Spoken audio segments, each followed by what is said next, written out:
Alright guys, welcome back to the channel. It was cool being able to take a trip back to the location where I bought my car 3 years ago. I got to see a lot of my good friends within the Porsche community. It was nice to be back in Connecticut and see some of the cool cars back in the original place in which I bought the car. And once I got there, I got to see Fairfield Motorsports, which is next door to Sloan Motors. And I got to see some of the incredible vehicles that are in that shop, in that location, which are getting regular service. I mean, when I did my pre-purchase inspection, I used Fairfield Motorsports. They did an amazing job in getting me the information necessary for me to better understand the car. They gave me a full compression and leak down test. They gave me all the information about the paint, the condition, everything necessary in order to provide a level of transparency about the vehicle that Sloan Motors is known for. It was also great to get an opportunity to say hi to my friend Brett, who was making an awesome presentation on what to look for and how to purchase these cars. A 915 transmission car, don't pass it up if it's the perfect opportunity with a nice car. They only made 24 cars in Riviera Blue. In today's market, because the market is constantly evolving, it's constantly changing. If anyone needs to get a general assessment of what the market looks like, Brett definitely provided a very transparent and deep look into how his process worked. The documentation is really, really important. That stuff gets lost over time. I'm also finding a lot of guys that want these cars to be all original paint. These cars are over 50 years old. That's extremely hard. You're gonna pay up for that if you do have that. Again, that T, I'm asking 150 for that car because it's a T, it's a 73 and a half, it's a CIS car, and that's strong money, but again, it's all, it's never been blown apart, it's never been restored, and again, there's a premium for that, and it's also a one-owner car with 29,000 miles. So being back definitely was a nostalgic moment because I bought this car during the height of the pandemic. I remember the day I bought it, I was still wearing a mask. I had no idea, what I was really gonna do. I had sold 3 cars in order to get this one, and it was just a impulse, gut feeling moment. And I was like, it's either now or never. And I'm glad I bought it when I did because the market has shifted, it has evolved, and it has been one of the best purchases and driving experiences within the automotive realm that I've had till this date. To this day, you just sit here, you don't know what I'm talking about? And I only want to get another one knowing what I know about this car now. So leave it in the comments. If I were to get a second 911, a lot of my friends were saying, if you get a second Porsche, what would it be? And maybe I already spoke off the cuff saying that it's a second 911, but if I were to get a second Porsche, what car would you see me driving in?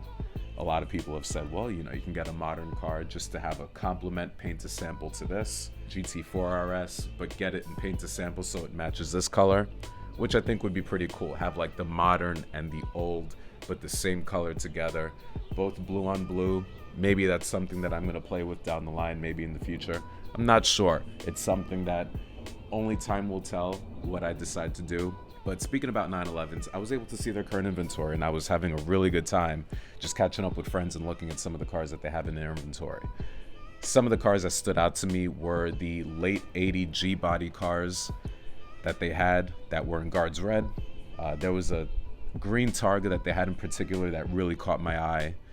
And of course, I think my favorite car out of the entire lot is the car that I saw at the hangar event, Riviera Blue. There was a single detail that was not overlooked. It was spec'd by an owner who had particularly wanted a European model Carrera RS from that period, but because in the United States they did not offer any RS models, the first owner spec'd it out so it didn't have a sunroof, it had all the right options, manual transmission. I mean, some people would have opted for a Tiptronic, which there's nothing wrong with Tiptronics, but if you're making a track weapon, a manual transmission, for me, in my opinion, is my preferred option. This was a car that was completely spec'd perfectly, and it was available in Riviera Blue, paint to sample. Brett has it in his inventory right now, and it's one of the standout vehicles.